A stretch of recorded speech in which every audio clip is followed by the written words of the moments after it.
গতিকে এবাৰ এজন ব্যক্তিয়ে এজন গুৰুৱে এগৰাকী শিষ্যক এটা পাথৰ দিছিলে, শিল, খুব চিকমিকিয়া শিল এটা দিছিলে, ডাঙৰ। কৈছে যে এইটো তুমি বজাৰত মূল্য নিৰ্ধাৰণ কৰা। তেওঁ বজাৰলৈ আহিলে, বজাৰলৈ আহি তেওঁ পাচলিৰ দোকানী এজনক সুধিলে যে মই এইটো বিক্ৰী কৰিব খোজোঁ। পাচলিৰ দোকানীটোৱে এইটো চাই মেলি ক'লে যে দিয়া মই কিনি ৰাখিম, 20 টকা এটা দিম তোমাক। বোলে এইটো কি কৰিবা তুমি? বোলে মোৰ এই 50 গ্ৰামৰ দগাটো নাই, হেৰালে, গতিকে এইটো 50 গ্ৰাম হ'ব, সেইটোকে মই দগা হিচাপে ব্যৱহাৰ কৰিম পাল্লাৰ।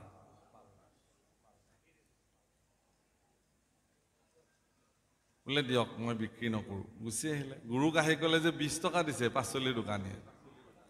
গেলামাল দোকানীয়ে অকণমান বঢ়াই দিলে, আৰু কোনোবা দোকানীয়ে তাতকৈ অকণমান বঢ়াইছে। কিন্তু তেওঁ যেতিয়া এগৰাকী সোণাৰীৰ দোকানলৈ গ'ল, সোণাৰীয়ে ক'লে যে ইমান এইটো তুমি ক'ত পালা? কোৱা তোমাক কিমান লক্ষ টকা লাগিব, এইটো মোক লাগে। বোলে কিমান লক্ষ দিবা? যে ইমান লক্ষ দিম। তেতিয়া আহি তেওঁ গুৰুক ক'লে যে গুৰুদেৱ, এইটো ইমান লক্ষ্য দিছে সোণাৰীৰ দোকানীয়ে। তেতিয়া কৈছে যে শুনা, এইটো এটা মূল্যৱান পাথৰ যাৰ নাম পৰশমণি। এই পাথৰটো মূল্য সকলোৰে হাতত বেলেগ বেলেগ হৈ গ'ল। যাৰ যিমানখিনি চিন্তাৰ সামৰ্থ্য সেই অনুযায়ী তাক মূল্যাংকন কৰিছে। এই মনুষ্য শৰীৰটোকো ব্যক্তিজনৰ চিন্তাৰ পৰিধিৰ ভিত্তিতহে তেওঁ মূল্যাংকন কৰে। যিদিনাখন আধ্যাত্মিক দৃষ্টিভংগীৰে তেওঁ গম পাব যে তেওঁ যিটো জন্ম লৈছে এই জন্মটো আটাইতকৈ দুৰ্লভ, ব্ৰহ্মা আদি দেৱতায়ো আপোনাৰ নিচিনা মনুষ্য হ'ব খোজে, আপুনি সিদিনা গম পাব যে এই মনুষ্য শৰীৰটোৰ কিমান মূল্য। সেইকাৰণে মই কৈছোঁ যে নিৰাশাত ভুগিব নালাগে। বাপচন্দ্ৰ মহন্তই এখন গ্ৰন্থ লিখিছিলে ভাৰতীয় দৰ্শনৰ ওপৰত। তেখেত বৈকুণ্ঠী হৈছে। গ্ৰন্থখনৰ পাতনিত মই হায়াৰ ছেকেণ্ডেৰীত পঢ়ি থাকোঁতে তেতিয়া মই পঢ়িছিলোঁ। তাত মানে তেওঁ পাতনিত এটা কথা লিখিছে সেই সময়তে, আজিৰ পৰা বহু বছৰ আগত, যে আজিৰ তাৰিখত পৃথিৱীৰ আটাইতকৈ ধনী দেশ, প্ৰযুক্তিৰে গিজগিজাই থকা দেশ বুলি ক'লে যিসমূহ দেশৰ নাম মানুহৰ মুখলৈ আহে,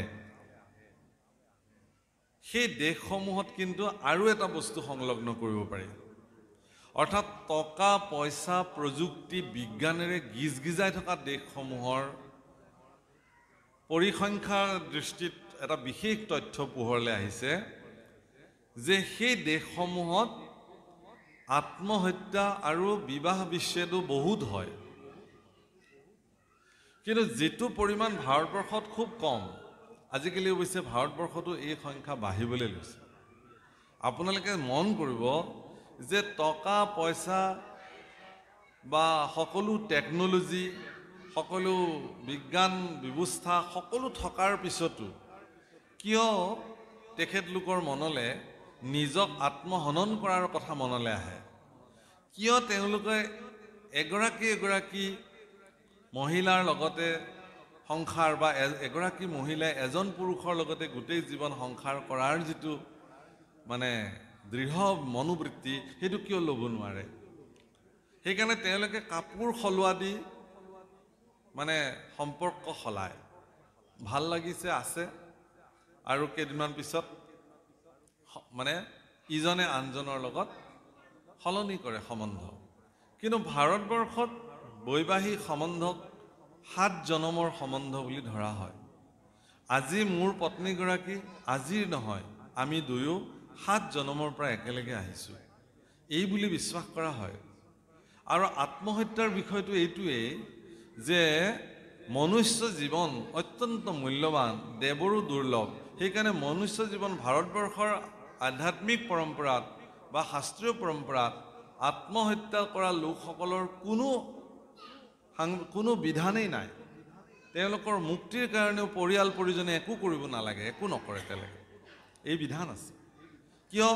যে তেওঁ মনুষ্য নিচিনা এটা দুৰ্লভ জন্ম পায়ো সেইটোক তেওঁ নস্যাৎ কৰি পেলাই তেওঁ আত্মহত্যাৰ নিচিনা ভয়ানক কৰ্ম এটা কৰিলে। সেইকাৰণে তেওঁৰ প্ৰতি কোনো ধৰণৰ সন্মান সমাজে নজনায়।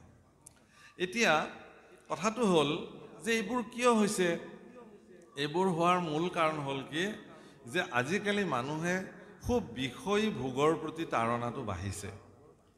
বিষয় ভোগবিলাকৰ প্ৰতি যিমানে মানুহৰ তাৰণা বাঢ়ে, সেই বিষয় ভোগবিলাকৰ প্ৰতি তাৰণা বঢ়াটো ডাঙৰ কথা নহয়।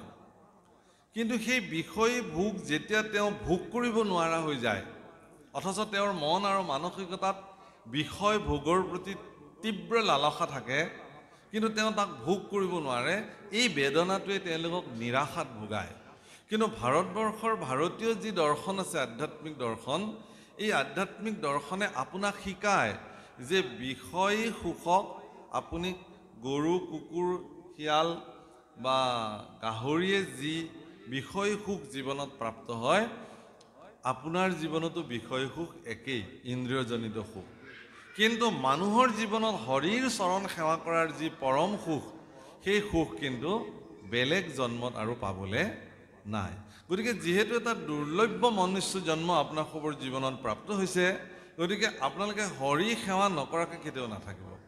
যিমান ব্যস্ততাৰ মাজতো, যিমান কিহৰ মাজতো আপুনি কিন্তু হৰি সেৱা কৰক, ঈশ্বৰৰ সেৱাত নিজকে সমৰ্পিত কৰক।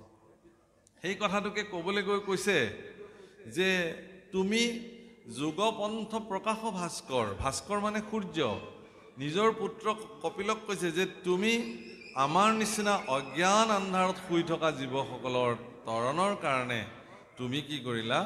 সূৰ্যস্বৰূপে আহি জগতত প্ৰকাশিত হ'লা, যাতে সূৰ্যৰ পোহৰ পোৱাৰ লগে লগে মানুহে যেনেকৈ এন্ধাৰ আঁতৰি যায়, ঠিক তেনেকৈ আমাৰ জীৱনতো যিদিনাখন কৃষ্ণ সূৰ্য, ভক্তি সূৰ্য যিদিনাখন আমাৰ জীৱনত প্ৰকাশিত হ'ব, সিদিনাখনে আমাৰ জীৱনৰো অজ্ঞানতাবোৰ দূৰ হৈ যায়। হে প্ৰভুসকল, আমি প্ৰত্যেকেই গুৰু ভজোঁ আমাৰ জীৱনত। মনুষ্য জীৱনৰ আটাইতকৈ সাৰ্থক কথাটো হ'ল এগৰাকী গুৰুক গুৰু হিচাপে ভজনা কৰাটো। যিবিলাক মানুহে জীৱনত গুৰু ভজা নাই, তেওঁলোকৰ জীৱন অসাৰ্থক, সাৰ্থক হ'ব নোৱাৰে। কাৰণ গুৰুবিহীন মন্ত্ৰ পাশীবিহীন কাৰ। গুৰু হ'ল জীৱনৰ কাণ্ডাৰী। এই জীৱন নদীখনত আপোনাৰ শৰীৰ নৌকাখন কেনেকৈ নৈখন পাৰ হ'ব, এই নিৰ্ণয় বা এই নিৰ্ণায়ক ভূমিকাটো গ্ৰহণ কৰে এগৰাকী গুৰুৱে। গুৰুগৰাকীক এইকাৰণেই মান্যতা দিয়া হয় যে তেওঁ আপোনাক সংসাৰ সমুদ্ৰখন অতিবাহিত কৰাত আপোনাক তেওঁ সহায় কৰিব। সেইকাৰণে গুৰুসকলক 3খন আবেদন প্ৰদান কৰা হয়। মনত ৰাখিব প্ৰভুসকল, যোনে যি গুৰুকে মানিছে, আমাৰ ক'বলগীয়া নাই। গুৰুৱে, সকলো গুৰুৰে সন্মান আছে, সকলো গুৰুৰে এইখন জগতত সম অধিকাৰ আছে। আমাৰ জীৱনত এটা কথা আমি খুব লক্ষ্য ৰাখিব লাগে যে আমি যি গুৰুক ভজনা কৰোঁ সেইজন মোৰ পৰম গুৰু, কিন্তু সেই বুলি আপুনি ভজনা কৰা গুৰুজনক মই অপমান কৰিব নোৱাৰোঁ। কিন্তু এইটো উচিত কথা নহয়। আপুনি যি ধৰ্ম মাৰ্গতে নাথাকক কিয়, আপোনাৰ মাৰ্গত আপুনি প্ৰৱৰ্তি থাকক, কিন্তু আনে প্ৰৱৰ্তি থকা মাৰ্গক উপলুঙা কৰাৰ অধিকাৰ কিন্তু আপোনাৰ নাই। এই কাম আপুনি কৰিব নোৱাৰে। খুব সহজলভ্য কথা এটা হৈ পৰিছে। আজিকালি ভাগৱতক ব্যাখ্যা কৰা লোকৰ সংখ্যা বহুত বাঢ়িছে। ছ'চিয়েল মিডিয়াত ভাগৱতক ব্যাখ্যা কৰা দেখা যায় বহু সংখ্যক লোকে। বহুত ভাল কথা, এটা সুন্দৰ পৰিৱেশ নিৰ্মাণ হৈছে। কিন্তু ভাগৱতৰ ব্যাখ্যাৰ মাজেৰে দেখা গৈছে যে কিছু সংখ্যক সজ্জনে আনৰ ধৰ্ম ব্যৱস্থাসমূহক খুব উপলুঙা কৰা দেখা গৈছে। কিন্তু মই ভাবোঁ তেওঁলোকৰ প্ৰতি মোৰ বিনম্ৰ নিবেদন যে ভাগৱত শাস্ত্ৰই কেতিয়াও কোৱা নাই যে আনৰ ব্যৱস্থাৰ প্ৰতি আপুনি নিন্দাসূচক বাক্য ক'ব, আনৰ আস্থাৰ আপুনি উপলুঙা কৰিব নহয়। গুৰুজনায়ো ক'তো কোৱা নাই। মহাপুৰুষ শংকৰদেৱেও তেওঁৰ ৰচনাত ক'তো কোৱা নাই। মহাপুৰুষে কৈছে যে আপুনি একো কৰিব নোৱাৰিলে সকলো বাদ দি আপুনি ঈশ্বৰৰ নাম কীৰ্তন কৰক, আপোনাৰ জীৱনৰ গতি সাধন হ'ব। সেই বুলি কোনোবাই যদি অন্য মাৰ্গ বা অন্য পন্থাৰে ভগৱানক বুজিবলৈ গৈছে, তাত এশৰণ ধৰ্ম গ্ৰহণ কৰি হৰি কীৰ্তন কৰোঁতাসকলে কিন্তু তাক নিন্দাসূচক বাক্য ক'বলৈ মহাপুৰুষে কিন্তু ক'তো আজ্ঞা কৰা নাই। গতিকে ইয়াৰ দ্বাৰা আচলতে গুৰুজনাকহে অপমান কৰা হৈছে বুলি আমাৰ মনে ধৰে, কাৰণ যিহেতু গুৰুজনাই এনেকুৱা কথা কোৱাই নাই। গতিকে হে প্ৰভুসকল, গুৰুসকল সৰ্বদা গুৰু অৰ্থত গু পদে এন্ধাৰ, ৰু পদে পোহৰ। যিগৰাকী ব্যক্তি আপোনাক অজ্ঞান আন্ধাৰৰ পৰা পোহৰৰ বাট দেখুৱাই দিব পাৰে, তেওঁৱেই গুৰু।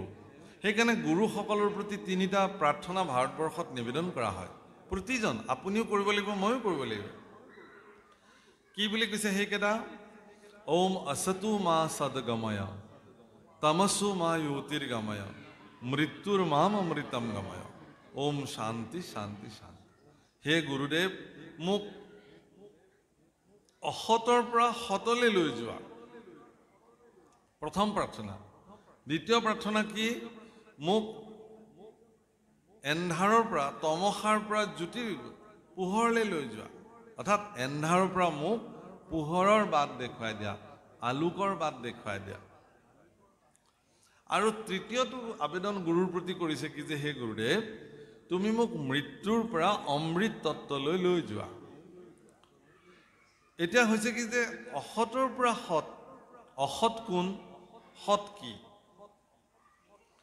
প্ৰভুসকল, অসৎ শব্দটোৰ অৰ্থটো আমি যিবোৰ তথাকথিতভাৱে কোনোবা এজন বেয়া মানুহক অসৎ বুলি কওঁ, আধ্যাত্মিক দৃষ্টিত অসৎ মানে আচলতে সেই অসৎ নহয়।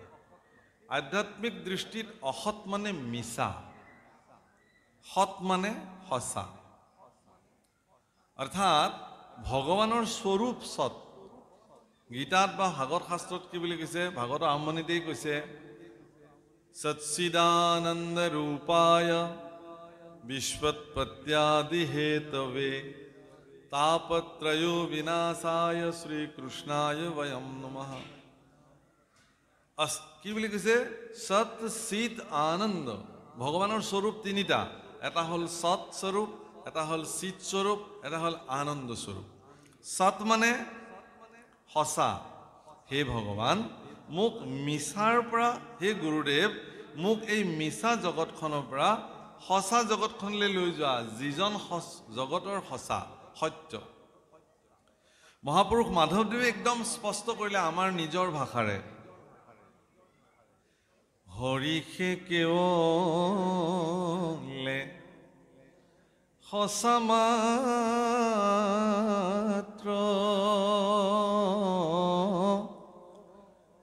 ও ৰাম ৰাম ৰাম ৰাম ৰাম, তান্তবি নেমিছা যত দে শাসুনা মানে, তান্ত যিটো মিছা কৰিয়া খ, ও ৰাম ৰাম ৰাম ৰাম ৰাম, দুৰাচাৰ মন মৰক কেনে অজ্ঞানে। হে দুৰাচাৰী মন, তুমিনো অজ্ঞানতাত কেলে মৰিছা?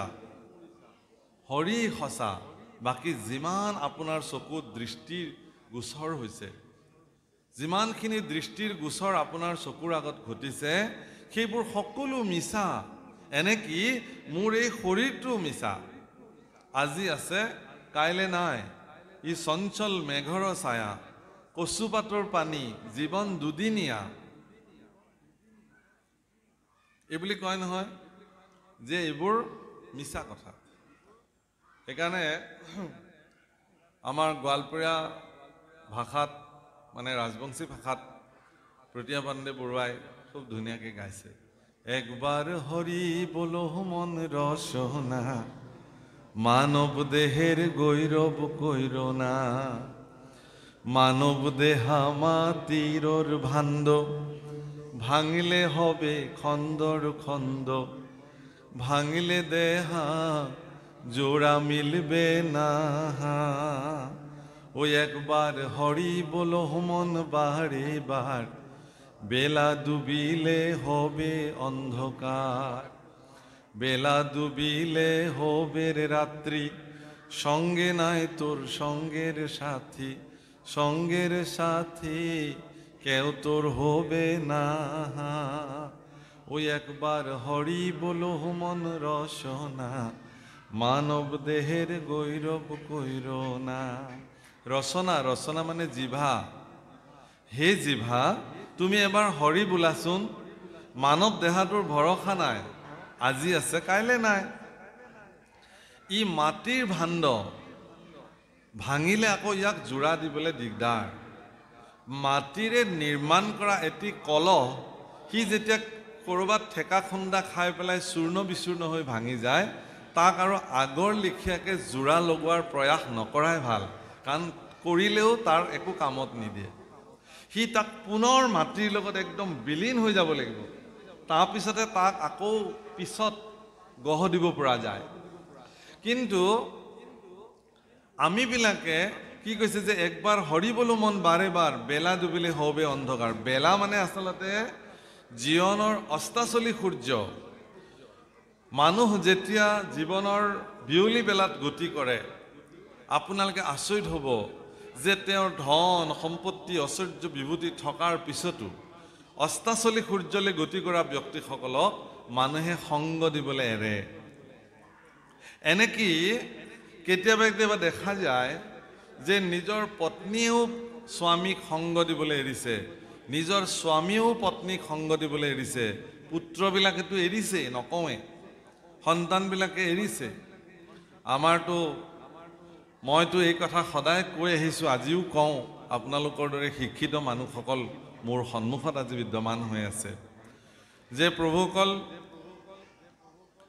পৃথিৱীত এই যে আমিবিলাক বহুত শিক্ষিত হৈছোঁ, বহুত আমাৰবিলাকৰ আগৰ তুলনাত শৈক্ষিক অৰ্হতা আমাৰ বাঢ়িছে।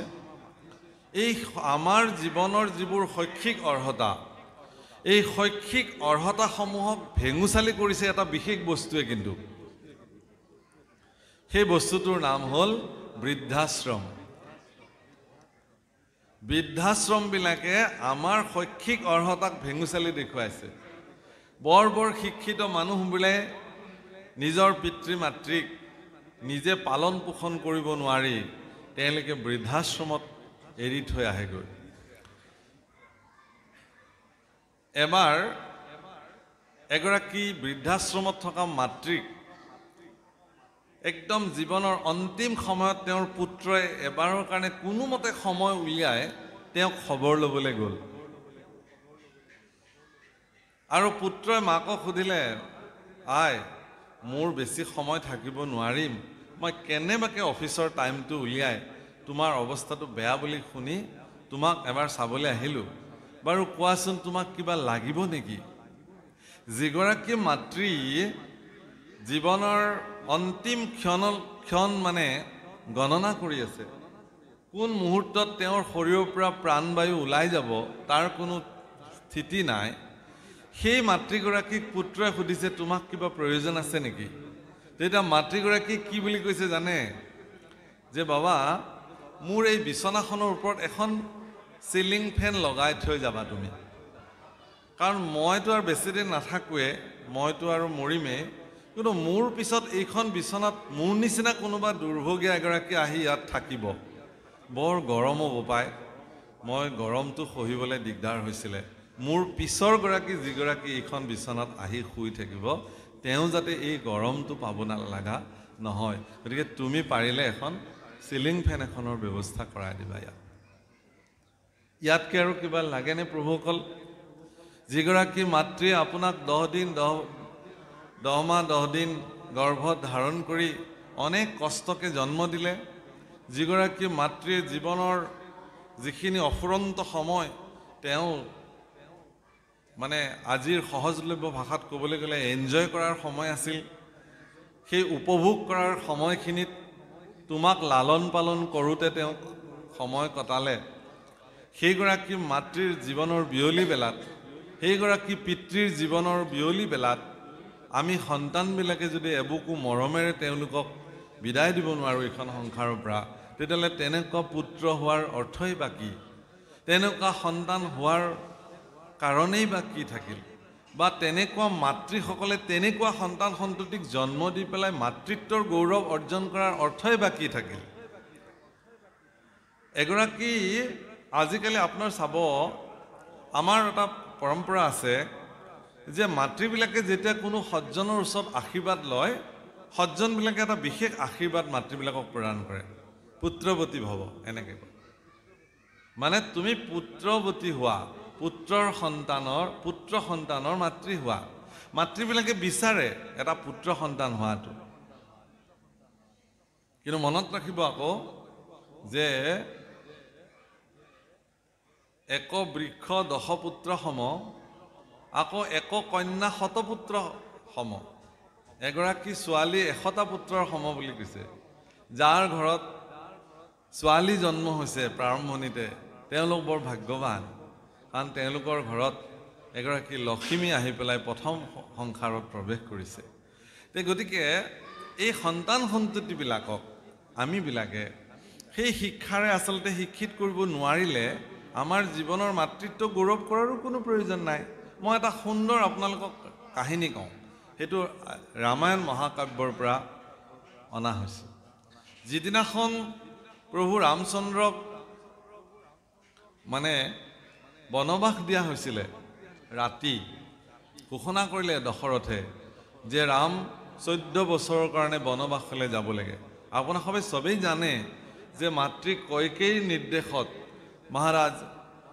দশৰথে অনিচ্ছাকৃতভাৱেও ৰামক বনবাস দিবলগীয়া হৈছিলে পূৰ্বতে ৰাখি থোৱা কথাৰ কাৰণে যি কি নহওক প্ৰভু ৰাম যেতিয়া বনবাসলৈ যাবলৈ সিদ্ধান্ত ল'লে তেওঁৰ পত্নী সীতাও তেওঁৰ লগত যাবলৈ প্ৰস্তুত হ'ল তাকে দেখি তেওঁলোকৰ কনিষ্ঠ অনুজ ভাতৃ লক্ষ্মণেও ক'লে যে ময়ো তোমাৰ লগত যাম প্ৰভু ৰামে ক'লে যে তুমি কেনেকৈ যাবা তোমাকতো বনবাস দিয়া নাই মোক বনবাস দিয়া নাই কিন্তু মই তোমাৰ সেৱাৰ কাৰণে মই বনবাসলৈ যাব লাগিব লক্ষ্মণে সম্পূৰ্ণ সন্ন্যাসীৰ বেশ ধাৰণ কৰিলে ওপৰলৈ খোপা গাঁঠিলে মালা পিন্ধিলে গেৰুৱা বস্ত্ৰ পৰিধান কৰিলে ভৰিত ৰাজকীয় পাদুকাক সহায় থৈ খৰম পিন্ধি ল'লে লৈ মাতৃৰ ওচৰলৈকে শেষবাৰৰ কাৰণে আশীৰ্বাদ ল'বৰ কাৰণে গ'ল সুমিত্ৰাৰ কাষলৈ সেই সময়ত অতি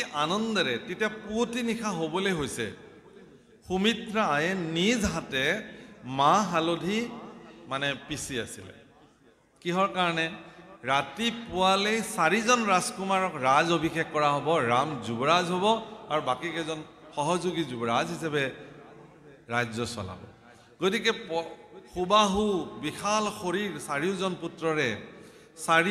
পুত্ৰৰে শৰীৰত মাহ হালধিৰে স্নান কৰাই অভিষেক কৰিব লাগিব সেইকাৰণে কোনো দাসীক এই দায়িত্ব নিদি সুমিত্ৰা আয়ে নিজে এই দায়িত্ব লৈ গোটেই নিশা নিজ হাতে পতাত হালধি মাহ পিচি থাকিলে আৰু সেই সময়ত গৈ পুত্ৰ লক্ষ্মণে মাতৃ সুমিত্ৰাৰ দুখনি চৰণত দণ্ডৱত প্ৰণিপাত কৰি ক'লে যে আই মোক বিদায় দিয়া মই অৰণ্যলৈ যাওঁ সুমিত্ৰা আচৰিত হৈ গ'ল আৰে তুমি কিয় যাবা অৰণ্যলৈ ৰাতিপুৱালেতো মহাৰাজ দশৰথে তোমালোকক ৰাজ অভিষেক কৰিব বোলে নহয় আই সকলো কথা উলটি গ'ল আমাৰ জ্যেষ্ঠ ভাতৃ শ্ৰী ৰামচন্দ্ৰ বনবাসলৈ যাবলৈ ওলাইছে পিতৃয়ে তেওঁক 14 বছৰৰ কাৰণে বনবাস দিছে আৰু তেওঁৰ সেৱাৰ অৰ্থে তেওঁৰ চৰণ সেৱাৰ কাৰণে ময়ো 14 বছৰৰ কাৰণে বনবাসলৈ যাব ওলাইছোঁ এই কথা শুনাৰ পিছত সুমিত্ৰাই খুব কান্দিলে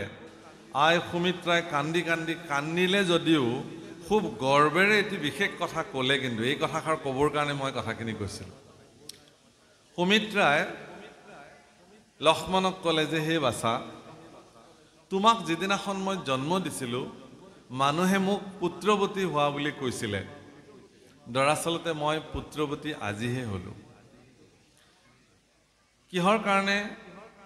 যে ৰামৰ সেৱাত যে তুমি নিজক উচৰ্গা কৰিবলৈ ওলাইছা, এই দৃশ্যটো দেখি মই ধন্য হ'লোঁ যে সঁচাকৈ তুমি মোৰ পুত্ৰ, আৰু এনেকুৱা এগৰাকী সুযোগ্য পুত্ৰৰ মাতৃ হ'বলৈ পাই মই নিজকে গৌৰৱবোধ কৰিছোঁ। অৰ্থাৎ এই কথাখিনি কোৱাৰ প্ৰয়োজনীয়তা এইকাৰণেই প্ৰভুসকল, আইসকল, যে আপুনি এগৰাকী পুত্ৰ জন্ম দিলেই এগৰাকী পুত্ৰৱতী আপুনি নহয়। পুত্ৰ জন্ম দিলেই যদি মাতৃ এগৰাকী পুত্ৰৱতী হ'লেহেঁতেনতো ভালেই আছিলে।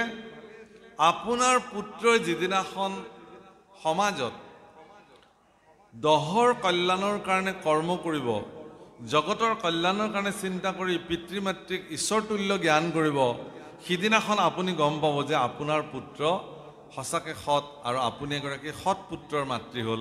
আচলতে সিদিনা আপুনি পুত্ৰৱতী হ'ল। এই কথা আপোনালোকে দৃঢ়তাৰে মনত ৰাখক। বিশেষকৈ উঠি অহা প্ৰজন্মই, আমাৰ যিবিলাক উঠি অহা প্ৰজন্ম আছে, তেওঁলোকে এই কথাটো জানক। আজি মাতৃ দেৱহূতিয়ে কপিল নিজৰ পুত্ৰকে ভক্তিৰ দৃঢ়তা সম্পৰ্কে, ভক্তি কেনেকৈ কৰিব লাগিব সেই সম্পৰ্কে জানিব খুজিছে। মই এই কথাখিনি এইকাৰণেই কৈছিলোঁ যে এটা মই প্ৰাসংগিকতাত আছিলোঁ। প্ৰাসংগিকতাটো কি? যে সৎ চিত আনন্দ। সৎ মোক অসতৰ পৰা সতলৈ লৈ যোৱা, অৰ্থাৎ আপুনি আপোনাৰ গুৰুজনক ক'ব পাৰে যে মোক সেই পৰম সত্যটোলৈ লৈ যোৱা, যিটো সত্য বা ব্যতিৰেক মই জগতৰ সকলো বস্তুকে অসত্য বুলি মানি ল'ব পাৰোঁ। আনকি মোৰ এই মিছা ধন জন বিভূতি শক্তি সামৰ্থ্য, মোৰ শৰীৰ, এই সকলোবিলাককে মই যাতে মিছা অভিলাষ বুলি গণ্য কৰিব পাৰোঁ। এইটো হ'ল সতৰ পৰা অসতৰ পৰা সতলৈ যোৱাৰ ব্যৱস্থা। দ্বিতীয় আবেদনখন কি বুলি কৈছিলোঁ? আছাতু মা সদগময়, মোক এন্ধাৰৰ পৰা পোহৰলৈ নিয়া। এন্ধাৰ মানে কি? এন্ধাৰ মানে অজ্ঞানতা, আৰু পোহৰ মানে জ্ঞান। এতিয়া সেই জ্ঞান কি? সেই জ্ঞান আপুনি কিমান শিক্ষিত, আপোনাৰ এডুকেশ্যন কোৱালিফিকেশ্যন কিমান, শৈক্ষিক অৰ্হতা আপোনাৰ কিমান, সেই কথাই আপোনাক জ্ঞানী নিৰ্ণয় নকৰে। আধ্যাত্মিক জগতে নকৰে। আধ্যাত্মিক জগতে নিৰক্ষৰজনকো জ্ঞানী বুলি কয় যদি তেওঁ ভগৱানকে পৰম সত্য বুলি দৃঢ়তাৰে মানি লয়। যিজনে জানিলে যে ভগৱান সত্য, বাকী সকলো মিছা, তেওঁকে পৰম জ্ঞানী বুলি আধ্যাত্মিক জগতে মান্যতা দিয়ে। হৰিয়ে যে সঁচা, এই কথাটো জনাজনেই হ'ল জ্ঞানী।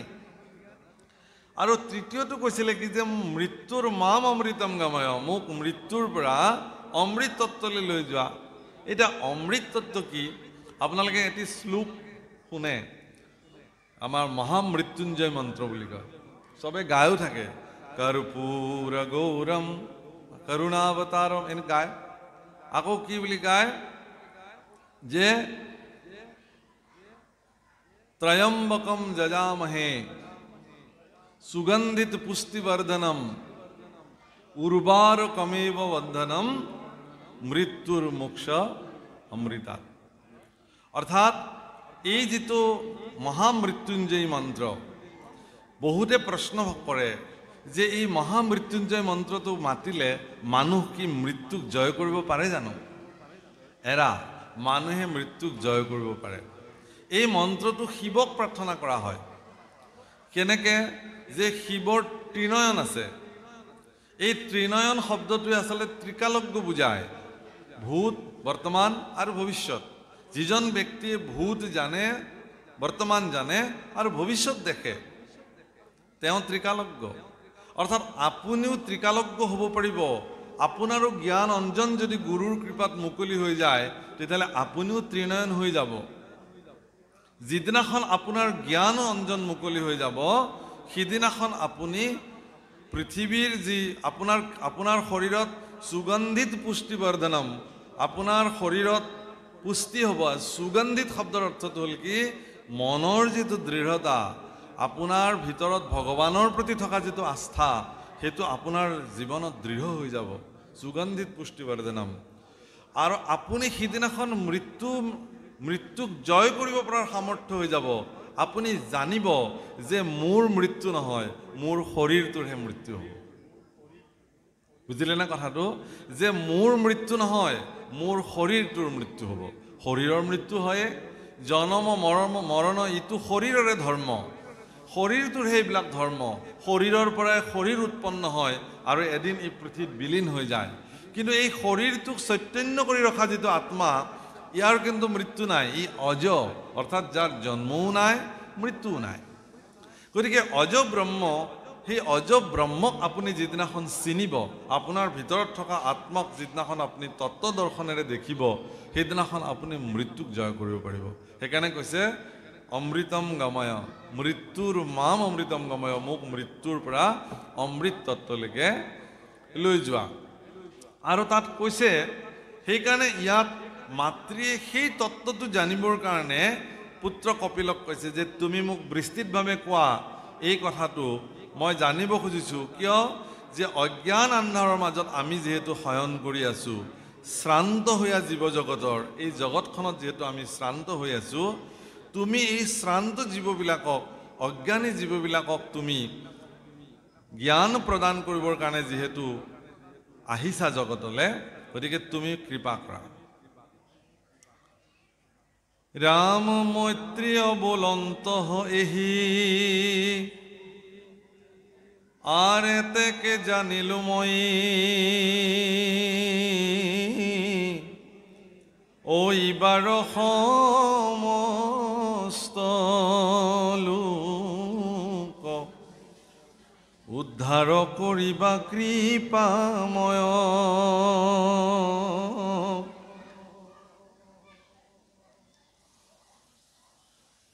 হৰি মোৰ মহাধন্য,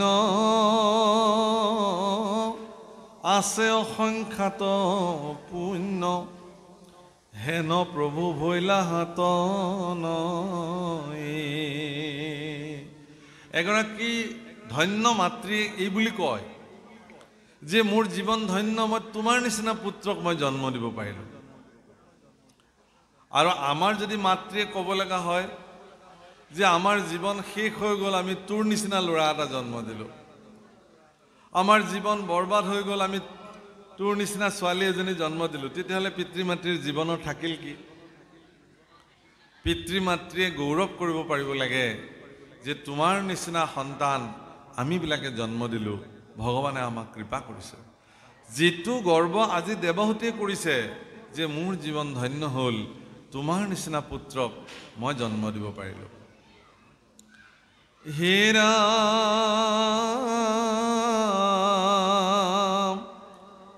মৈত্ৰী অবলন্ত এহি, ও মাতৃৰ সুন্দৰ বাণী, শুনি প্ৰভু কপিল ঈশ্বৰ,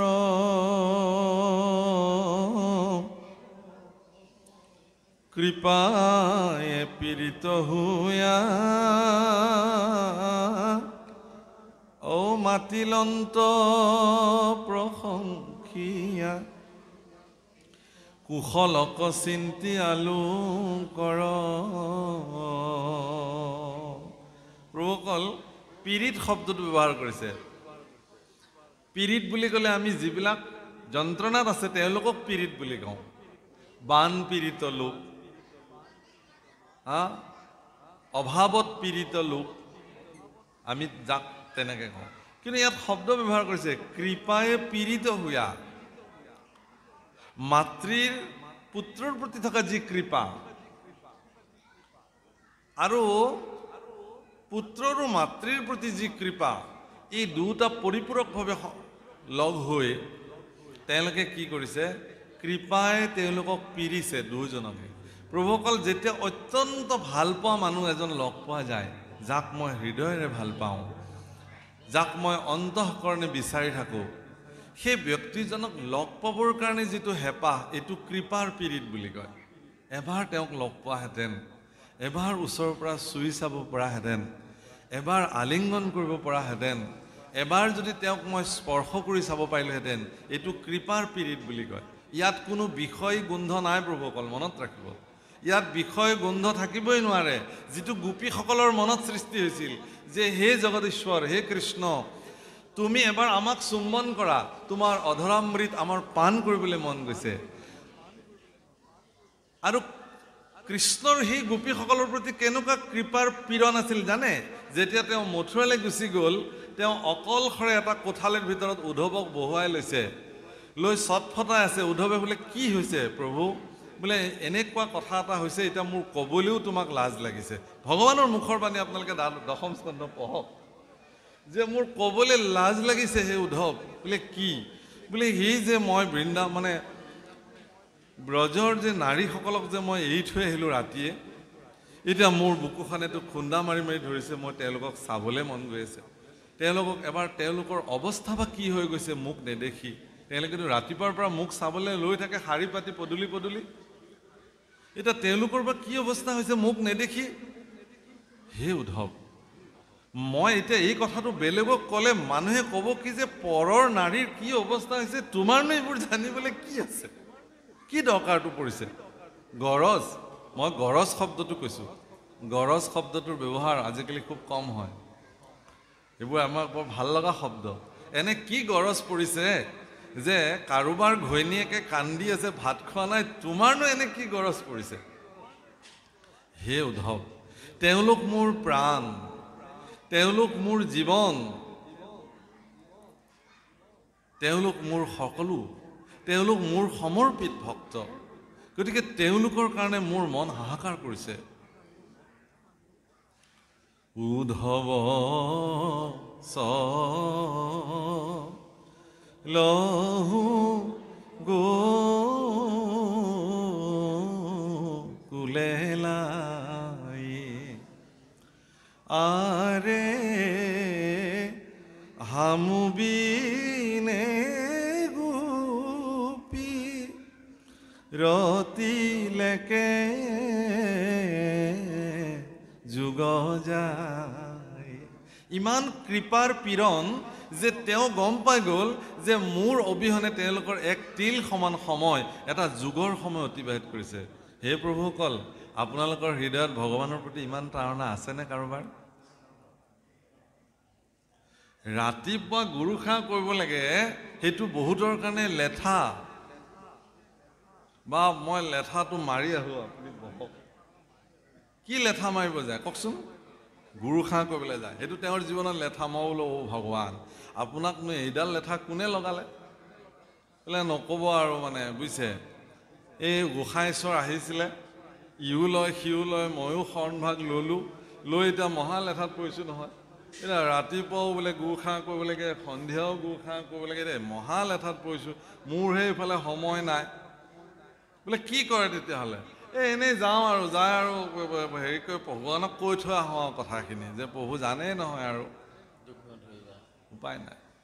গতিকে 24 ঘণ্টা কেৱল নিজৰ কাৰণে চিন্তা কৰিব লাগে। খাওঁ, কি খাম, কি পিন্ধিম, কেনেকৈ ধন উপাৰ্জন কৰিম, কেনেকৈ মই পত্নীৰ লগত কটাম, কেনেকৈ মোৰ পুত্ৰ সন্তানক মই ভাল কৰিম, আৰু ভগৱানৰ প্ৰতি পিছ দি থাকিলে। কিন্তু ব্ৰজাংগনা গোপীসকলৰ কাৰণে ভগৱান ইমান আতুৰ কিয় হৈছে? উদ্ধৱ, তুমি যোৱা যিমান পাৰা সোনকালে, এবাৰ খবৰ লোৱাগে প্লিজ। এনেকুৱা আৰু যোৱা, আজিৰ ভাষাত ক'বলৈ গ'লে তুমি সোনকালে যোৱা, মোৰ প্ৰাণৰ গোপীসকলক তুমি এবাৰ বাৰ্তা লোৱাগে। মোৰ কাৰণে তেওঁলোকৰ এটা তিল সমান সময়, এটা যুগ যেন অতিবাহিত কৰিছে। ভগৱানৰ মুখৰ এগৰাকী ভক্তৰ চৰিত্ৰ ভগৱানৰ মুখত বৰ্ণন হৈছে, গুৰুজনে বৰ্ণন কৰিছে। হামুচিত বিত নিত হামা কুধিয়ানা আৰে ধৰল বিয়োগে গোপী কথমপি প্ৰাণা। হামুচিত বিত্ত নিত হামাকুধিয়ানা। ধৰল বিয়োগে মানে মৃত্যু হয়ে আৰু তেওঁলোক মৰু মৰু অৱস্থাত আছে মোক নেদেখি পেলাই, কাৰণ প্ৰত্যেকটো ক্ষণ প্ৰতিটো মুহূৰ্ত তেওঁলোক মোৰ তাতে সমৰ্পিত হৈ থাকে। এজন ভক্ত হ'বৰ কাৰণে, এগৰাকী সমৰ্পিত ভক্ত হ'বৰ কাৰণে তেওঁলোকৰ চৰিত্ৰ কি হ'ব লাগিব সেয়া ভগৱানে জানে। গতিকে আপোনাৰ মোৰ দৰে কেৱল লেঠা মাৰিবলৈ যোৱা ভকতসকল ভগৱানৰ কিমান প্ৰিয় সেইটো আপুনি আজি হিচাপ কৰি লওক, হয় ন বাৰু? আপুনি হিচাপ কৰক। আজি ইয়াতে আপোনালোকে দুদিনৰ কাৰণে ভাগতকৈ এদিনৰ কাৰণে কৰিছে, ইয়াত এই এটা দিন দিবৰ কাৰণে কিমান অংক কৰিবলগীয়া হৈছে সেই ভগৱান জানে। কিমান চিডিউল মিলাই মিলাই মিলাই আজিৰ দিনটো দিবলগীয়া হৈছে। এয়া আমি ভগৱানৰ সেৱক, এবাৰ ভাবকচোন। আৰু ভগৱানে নিজে সেই গোপীসকলৰ বৰ্ণন কৰিছে, হামু চিত্তবিত্ত গোপী হামাক ধ্যানা ধৰল বিয়োগে গোপী কথমপি প্ৰাণা। কোনো মতে তেওঁলোকে প্ৰাণ ধৰি আছে, নহ'লে তেওঁলোক মৰিলেইহেঁতেন। যোৱা তুমি তেওঁলোকৰ ওচৰলৈ যোৱা। গতিকে এইটোক কয় কৃপাই পীড়িত হোৱা বুলি। অৰ্থাৎ ভক্তসকলৰ ভগৱানৰ প্ৰতি যি সেৱাৰ মনোবৃত্তি আৰু ভগৱানে ভক্তৰ সেই সেৱাৰ মনোবৃত্তিত ভগৱানৰ হৃদয়ত জন্ম হোৱা কৃপাৰ পীড়ন, এই দুটা পৰিপূৰকভাৱে লগ লাগিলে ভকত ভগৱন্ত অভিন্ন হৈ যায়। ও ময়েৰে ভকতৰ নাহিকে অন্তৰ,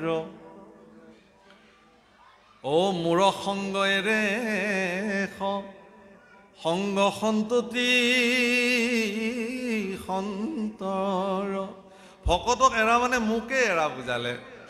ভকতক বাদ দি পেলাই আপুনি মোক ভাবিব নোৱাৰে, কাৰণ মোৰ আৰু ভকতৰ মাজত অন্তৰেই নাই, পাৰ্থক্যই নাই। ময়ে ভকত ভগৱন্ত অভেদ বুলি কৈছে। বিষ্ণু বৈষ্ণৱৰ কিঞ্চিতকো নাহি ভেদ, দুয়োৰো কথা কৰে পাতকৰ কন্দছেদ। হে প্ৰভুসকল, সেই গোপীসকলে ভগৱানক কৈছিল যে তুমি আমাক অধৰামৃত দিয়া। হে ভগৱান, ভাগৱতত মহাপুৰুষেতো ৰাস অধ্যায়, আমাৰতো ৰাস আমি কৰোঁ। আজিকালি ৰাসলীলাক মানুহে এটা বেলেগ পৰ্যায়লৈ লৈ গৈছে।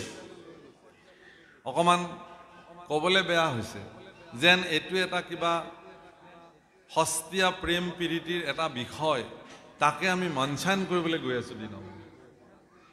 আজিকালি ৰাস আপুনি বহু জেগাত ৰাস আপুনি এতিয়া চাব নোৱাৰা এটা পৰ্যায়লৈ গৈছেগৈ।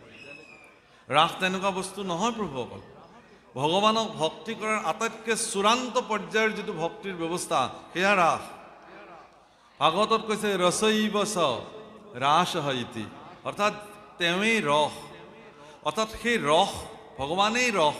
অৰ্থাৎ মোৰ শৰীৰটোত যেতিয়ালৈকে তেওঁৰ ৰসেৰে ৰসাপ্লুত হৈ থাকিব, তেতিয়ালৈকে মই জীৱ হৈ থাকিম। আৰু যিদিনাখনে ৰসহীন হৈ যাব, সেইদিনাখনে মই নিৰ্জীৱ হৈ যাম। অৰ্থাৎ মোৰ লগত আৰু ৰাস ক্ৰীড়া কৰা ভগৱানে বন্ধ কৰি দিলে। সেইকাৰণে মই শুকান বাঁহীটো হৈ থাকিলোঁ, য'ত ভগৱানে সু নিদিয়ে। সেইকাৰণে ৰাসলীলাৰ আটাইতকৈ মধ্যস্থতাকাৰী শ্ৰেষ্ঠ বিষয়টো হ'ল বাঁহী, বংশী, মুৰুলীধ্বনি। আৰু ভক্তসকল, গোপীসকল, তেওঁলোক এটা বেলেগ সত্তা আৰু ভগৱান এটা বেলেগ সত্তা, দুটা সত্তা লগ লাগি এটা হৈ গৈছে।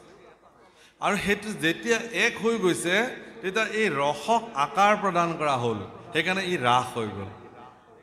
ৰসৰ যেতিয়া আকাৰ ৰূপত আহি গ'ল, আকাৰত অহাৰ লগে লগে নিৰস হৈ থকাৰ লগে লগেতো ৰস হৈ থকাৰ লগেতো আকাৰ নাছিলে, কিন্তু আকাৰডাল যেতিয়া আহি গ'ল, ৰাস হৈ গ'ল, তেতিয়া তাৰ চিত্ৰ মানুহে দেখিবলৈ ল'লে। কি দেখিলে? যে পৰম পুৰুষ জগদীশ্বৰ তেওঁ একেশ্বৰে, আৰু প্ৰকৃতি স্বৰূপা গোপীসকল, জীৱসকল পৰম পুৰুষ ভগৱানৰ লগত বিলীন হ'বলৈ গৈ আছে প্ৰেমময় ভক্তিৰ জৰিয়তে। এয়া হ'ল ৰাসৰ মূল তাৎপৰ্য।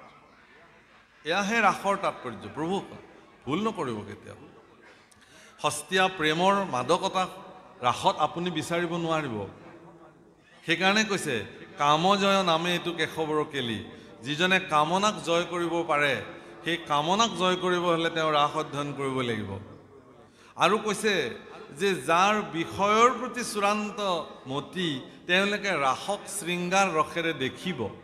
আৰু যিসকলৰ আধ্যাত্মিক দৃষ্টিভংগীৰে ভগৱানৰ আৰু গোপীসকলৰ ৰাস তেওঁলোকে নিৰ্ণয় কৰিব, তেতিয়া তেওঁলোকে সেই ৰাসক পাৰমাৰ্থিক দৃষ্টিভংগীৰে এক আধ্যাত্মিক দৃষ্টিভংগীৰে তেওঁলোকে দেখিব যে তেওঁৰ শৰীৰৰ ভিতৰতে দেখোন সেই ৰাসখন হ'বলৈ গৈ আছে।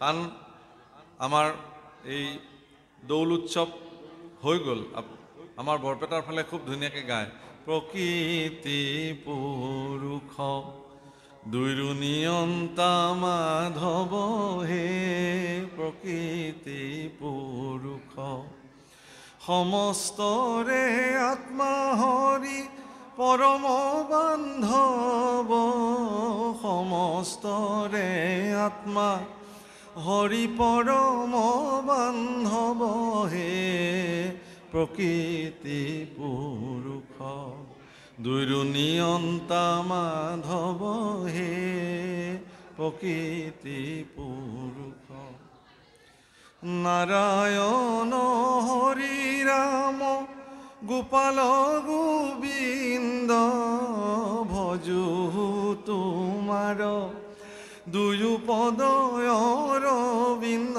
হে ভজু তোমাৰ দুই পদয় অৰবিন্দ হে প্ৰকৃতি পুৰুষ প্ৰকৃতি পুৰুষ দুইৰো নিয়ন্তা মাধৱ। প্ৰকৃতি কোন? শৰীৰটো প্ৰকৃতি, আমি চব প্ৰকৃতি। আৰু পুৰুষ কোন? শৰীৰটোক চৈতন্য কৰি ৰখা যিটো আত্মা, তেওঁ পুৰুষ। আৰু এই দুগৰাকীকে নিয়ন্ত্ৰণ মাধৱে কৰি আছে, পৰম পুৰুষে কৰি আছে, পৰমাত্মা জগদীশ্বৰ পৰৎপৰ পৰম ব্ৰহ্ম, যাক আমি জগতৰ সৰ্বে সৰ্বা বুলি মানি লওঁ। গতিকে ৰাসৰ মাধ্যমেৰেও আপুনি এই কথাটো দেখিব। ভাগৱতত মহাপুৰুষে এনেকুৱা বাক্য লিখিছে দশম স্কন্ধৰ ৰাসলীলাত যে হে ভগৱান, তুমি তোমাৰ চৰণ যুগল আমাৰ স্তনত দিয়া আৰু তোমাৰ হস্তপদ্ম আমাৰ শিৰত দিয়া। এই বাক্য লিখিছে গুৰুজনাই, গোপীসকলে প্ৰাৰ্থনা কৰিছে। তাৰমানে তোমাৰ সুকোমল চৰণ যুগল আমাৰ হৃদয়ত থোৱা প্ৰভু, যাতে হৃদয় পদ্মত আমি সৰ্বদা তোমাৰ চৰণ যুগল ৰাখিব পাৰোঁ। আৰু তোমাৰ কৃপা হস্ত, তোমাৰ কৃপাৰ হাত দুখন আমাৰ শিৰত সৰ্বদা দি থকা। ইমান প্ৰেম আছিল ভগৱানৰ প্ৰতি গোপীসকলৰ। আৰু সেই ভাৱনাৰে গৈ তেওঁলোকে ভগৱানৰ লগত বিলীন হৈ গ'ল।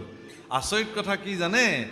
প্ৰত্যেকজন স্বামীয়ে গোটেই নিশা নিজৰ লগতে পত্নীক দেখিছে, অথচ তেওঁ গৈ পেলাই ভগৱানৰ লগত ওৰে নিশা কেনেকৈ ৰাস কৰিলে?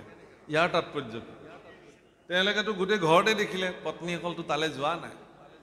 কোন আহিছিল তেতিয়াহ'লে? এই জীৱসকল আহিছিল, আত্মাৰ লগত বিলীন হ'ল। জীৱ আৰু আত্মাৰ একত্ৰীকৰণ, জীৱ ভগৱানৰ কৃপাৰ তাৰণাত আৰু ভগৱান জীৱসকলৰ প্ৰেমৰ তাৰণাত, প্ৰীতিৰ তাৰণাত। ইয়াত যিটো শব্দ ব্যৱহাৰ কৰিছে, কৃপায়ে পীড়িত, কৃপাৰ তাৰণাত, কৃপাৰ পীড়নত তেওঁলোক দুজন বিলীন হৈ গ'ল। আজি মাতৃৰ প্ৰতি তেওঁ আৰু মাতৃৰ দৃষ্টি দিব নোৱাৰে, এতিয়া তেওঁৰ শিষ্য হৈ গ'ল, তেওঁৰ সমৰ্পিত ভক্ত হৈ গ'ল। এগৰাকী সমৰ্পিত ভক্তৰ প্ৰতি যি তাৰণা, কি তাৰণা? কৃপাৰ তাৰণা, কৃপাৰ পীড়িত হৈ তেওঁ প্ৰশংসা কৰি পেলাই সমস্ত লোকৰ কল্যাণ চিন্তা কৰি ক'বলৈ আৰম্ভ কৰিলে। অৰ্থাৎ এতিয়া যিখিনি কথা ভগৱান কপিলৰ শ্ৰীমুখে বাজ